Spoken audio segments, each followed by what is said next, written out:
Dalawang miyembro ng kartel ang nag-uusap tungkol sa kahalagahan ng pamilya. Si Darcy ay naging ama na lamang at dahil malapit silang magkaibigan ni Victor, ginawa niyang ninong si Victor sa kanyang bagong silang na anak. Hindi nagtagal ang kanilang sandali ng kaligayahan dahil bigla silang tinawag sa bahay ng kanilang amo. Doon nila nabalitaan na isa sa kanila ang natagpuang patay.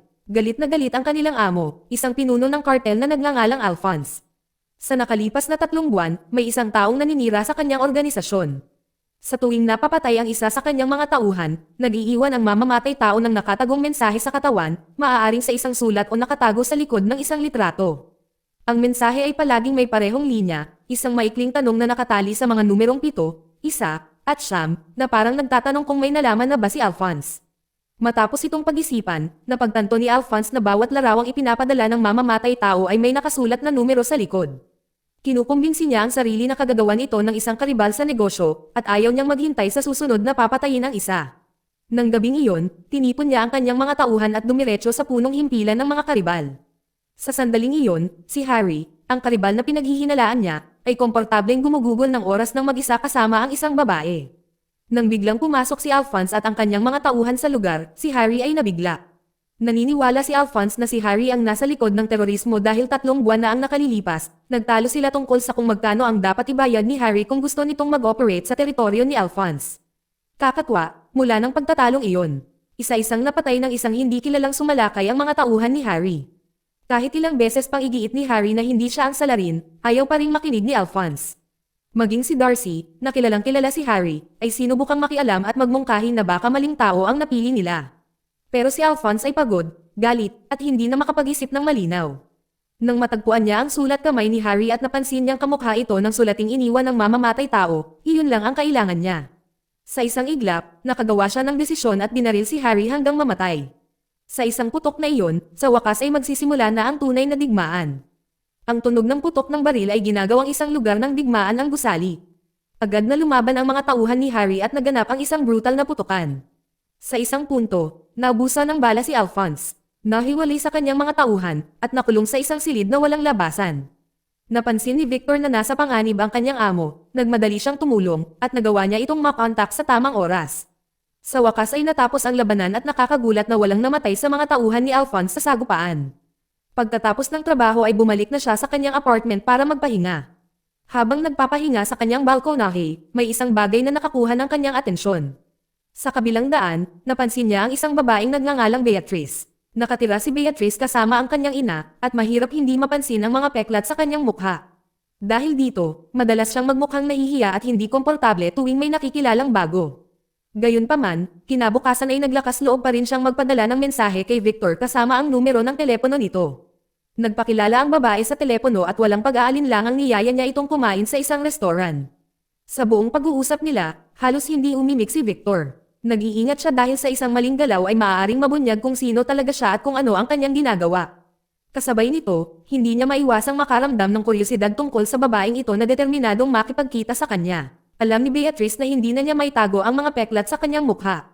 Kaya, nagkwento siya tungkol sa nangyari. Ipinaliwanag niya na noong nakaraang taon ay nabangga ng isang lasing na driver ang kanyang sasakyan na sumire sa kalahati ng kanyang mukha. Ginawa ng mga doktor ang lahat ng kanilang makakaya upang maayos ang pinsala, ngunit ang resulta ay nag-iwan pa rin sa kanya ng marka magpakailanman. Nang gabing iyon, dinala ni Beatrice si Victor sa isang hindi inaasahang lugar. Sinundan niya ito nang hindi alam kung ano ang ibig sabihin nito hanggang sa huminto sila sa harap ng isang mukhang ordinaryong bahay. Ito na ang pagkakataong maging malinaw ang lahat. Ilang araw bago nito, nasaksihan ni Beatrice ang pagpatay ni Victor sa isang tao sa kanyang apartment. Sa halip na pumunta sa pulisya, nakakita siya ng pagkakataon. Nag-aalok siya sa kanya ng deal. Kung ayaw niyang iulat nito ang nakita, kailangan niya itong tulungan na makaganti sa lalaking sumire sa mukha niya. Pinalaya siya ng korte gamit ang magaan na sentensya, at hindi iyon kailanman tinanggap ni Beatrice. Ang kanyang galit ay laganap kaya't hindi siya natatakot kay Victor. Kung tatanggi siya, handa siyang ipadala siya diretso sa bilangguan. Kinabukasan, sumama si Victor sa kanyang tiyuhin sa isang daungan kung saan ipinagbibili ang mga ilegal na armas. Ang kapansin-pansin ay wala roon si Victor na kumakatawan sa kartel. Nagbubunsod ito ng isa pang tanong kung sino talaga siya. Ang kanyang tiyuhin, na tila hindi naman sangkot sa krimen, ay simpleng ipinaalala sa kanya na huwag ipagpaliban ang kanyang mga plano. Kung ang isang kaaway ay maaaring mapuksa ngayon, wala nang saysay na maghintay pa ng bukas. Pagbalik sa kanyang apartment, pinanood ni Victor ang mga lumang recording ng kanyang yumaong asawa at anak na babae. Sa wakas ay isiniwalat ng eksenang ito ang katotohanan. Siya ang misteryosong taong nanakot kina Alphonse at sa mga tauhan nito sa nakalipas na 3 buwan. Paghihiganti ang motibo niya. Nang hapong iyon, binisita niya ang isang lumang abandonadong gusali sa labas lamang ng lungsod. Sa loob, kinulong niya na parang hayop ang isang miyembro ng Albanian Mafia. Ang dating makapangyarihan ay ngayon umiiyak na parang bata sa harap ni Victor.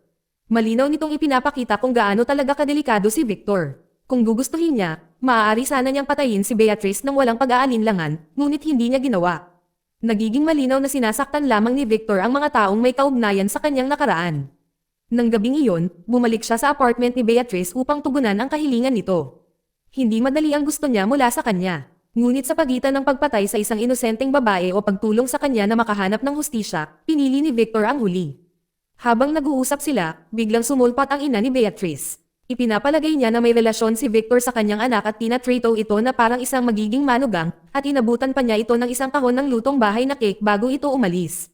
Samantala, patuloy na kumikilos ng palihim si Victor. Natap na niya ang mga telepono ng lahat ng nagtatrabaho para kay Alphonse, ibig sabihin ay wala nang nakatago sa kanya. Kaya nang ipatawag si Alphonse ng isang mas mataas na ranggong mafia boss na nagngangalang Lon, alam na ni Victor ang tungkol sa pagpupulong at naghanda na siya para dito. Hindi nagkataon lang ang bagong rifle na binili niya kamakailan. Bahagi na iyon ng plano niya simula pa lang. Hindi tinatawagan ni Lon si Alphonse para lang magtanong tungkol sa pagkamatay ni Harry. Nakatanggap din siya ng mga pagbabanto mula sa parehong hindi kilalang tao. Doon na sa wakas na unawaan ni Alphonse ang katotohanan. Buhay pa ang lalaking humahabol sa kanya. Hindi naging maayos ang plano ni Victor gaya ng inaasahan. Sinundan siya ni Beatrice, pinagmamasdan ang lahat mula sa malayo. Kasabay nito, natuklasan ni Darcy na si Harry ay hindi kailanman may kasalanan sa mga naunang pag-atake at nagmadaling binalaan si Alphonse na lumabas. Kahit na nagkawatak-watik ang lahat at tumataas ang panganib bawat segundo. Ipinagpatuloy ni Victor ang kanyang plano at pinaputukan si Alphonse. Sa loob ng ilang sandali, ang gusali ay napapalibutan na ng mga tauhan ni Alphonse. Hindi naligtas ang emergency exit. Mabilis na nagpalit ng taktika si Victor. Pumasok siya sa isang bahagyang nirenovate na unit at lumikha ng ilusyon na nakatakas siya sa pamamagitan ng isang cable sa labas ng bintana. Sinundan siya ng isa sa mga gwardya papasok, ngunit nahulaan na ito ni Victor. Tahimik siyang naghintay, ibinaba siya, at ginamit ang kanyang katawan upang harangan ang bintana bilang pang-abala. Sa wakas ay nagawa ni Victor na makalabas, ngunit nagpatuloy pa rin ang habulan. Sa kalagitnaan ng kanyang pagtakas, biglang sumulpat si Beatrice dala ang kanyang sasakyan at inalok siya ng daan palabas.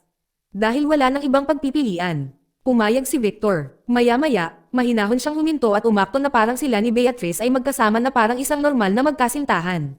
Nakakakumbinsi ang kanyang pagganap kaya walang sino man ang naghihinala. Di nagtagal, umalingaw-ngaw ang sirena ng pulisya sa mga lansangan na nagdulot ng takot at kalituhan sa mga tauhan ni Alphonse. Samantala, ang batas na Kilo ay nagbigay kay Alphonse ng mga lead papunta sa isang mailbox sa kanyang tahanan. Dahil sa pag-aalala na baka may laman itong bitag, inutusan niya ang isa sa kanyang mga tauhan na buksan ito.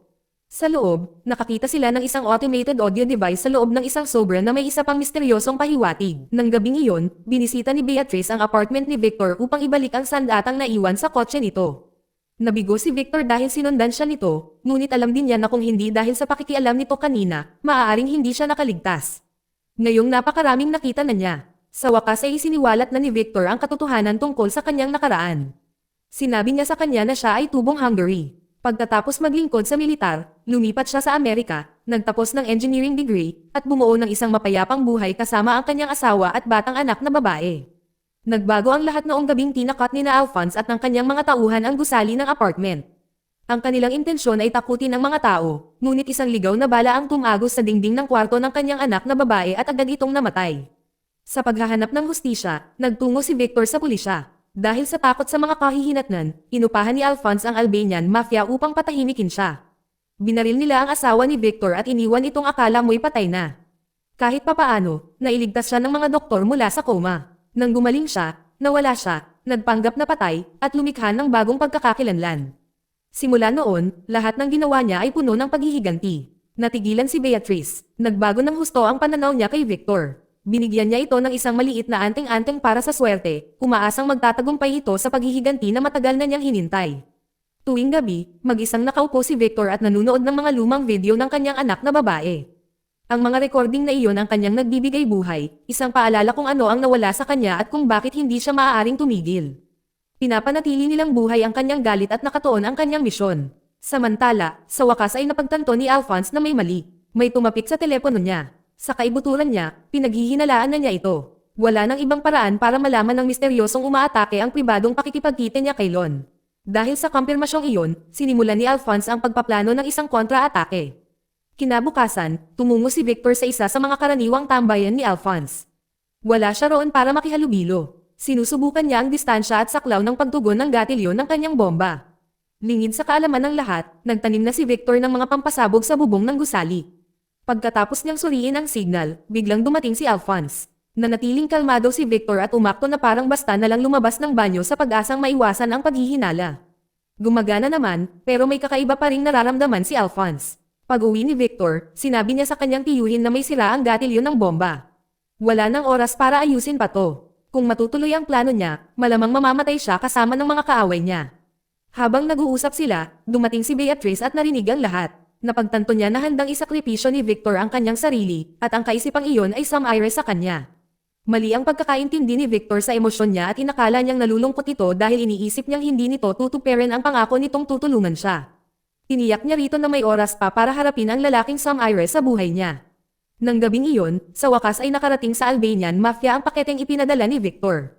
Sa loob ay isang larawan ng kanilang dinukot na kapatid kasama ang isang hanay ng mga mahiwagang tagubilin. Nagiging malinaw na tinatakot din sila ni Victor na nag-uudyok sa maraming grupo na maglaban-laban. Kasabay nito, naghanda si Alphonse ng sarili niyang patibong. Tinawag niya ang isa sa kanyang mga tauhan at inanunsyo ang isang lihim na pagpupulong. Plano ni Victor na sumunod, ngunit biglang sumulpat si Darcy at niyaya siyang sumama sa kanya.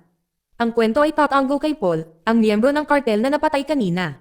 Siya ang orihinal na inatas ang imbestigahan ang mga pag-atake.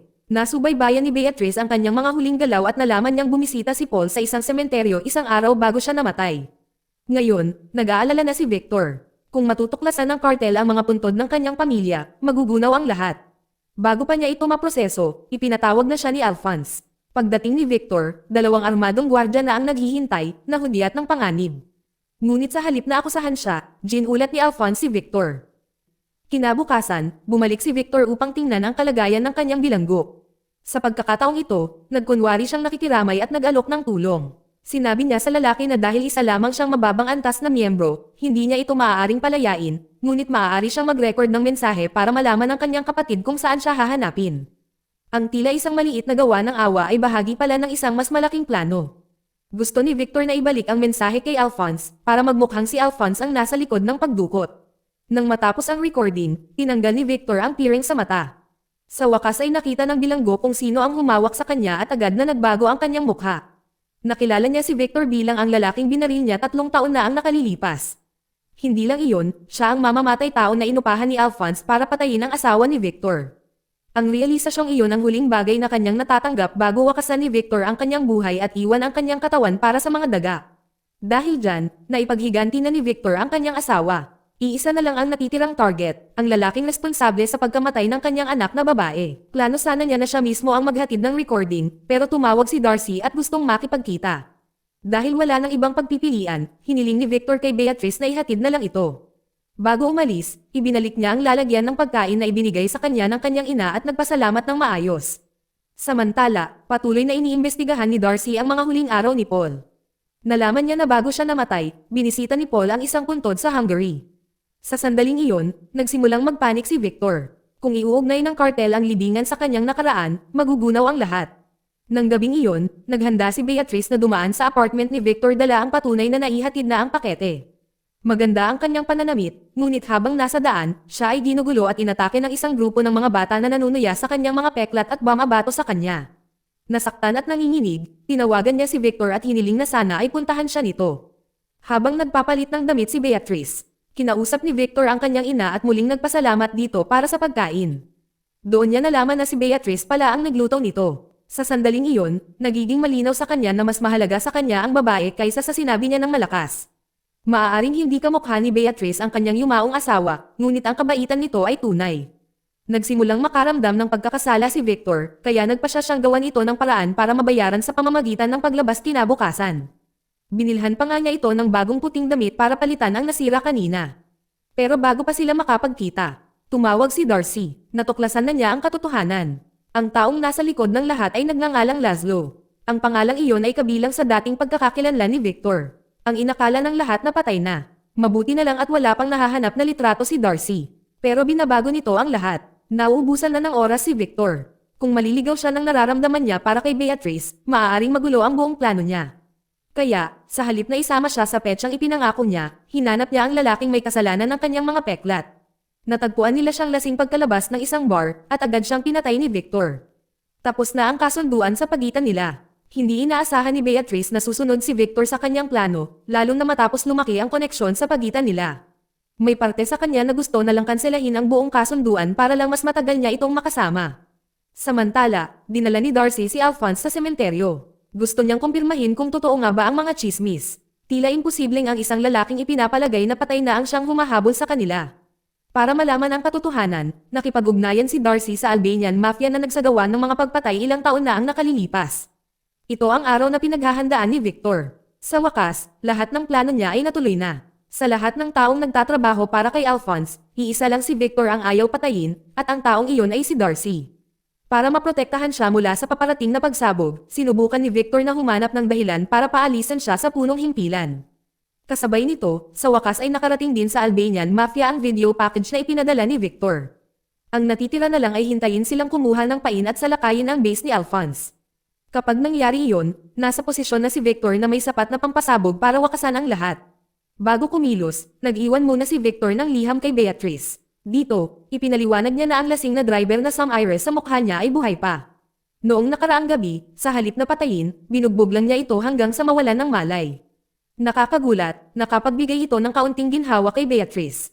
At narito ang twist, hindi lang si Victor ang Sam Iris sa pangako, pati si Beatrice. Palihim na ipinagpalat ang paketeng dapat sana'y ihahatid niya. Sa halip na mga tagubili na magdudulot ng digmaan sa suicide bombing ni Victor, pinalitan niya ito ng kanyang anteng-anteng.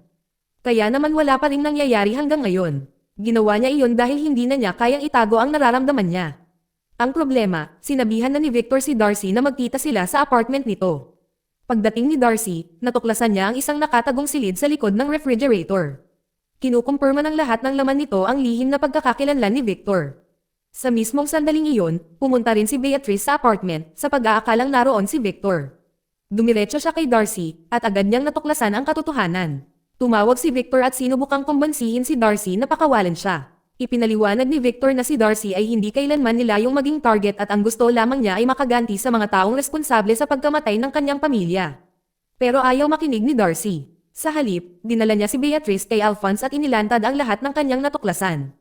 Hindi nagtagal, tumunog ang lahat ng telepono sa bahay. Si Victor pala, binalaan niya sila na paparating na siya at natapos na ang tawag.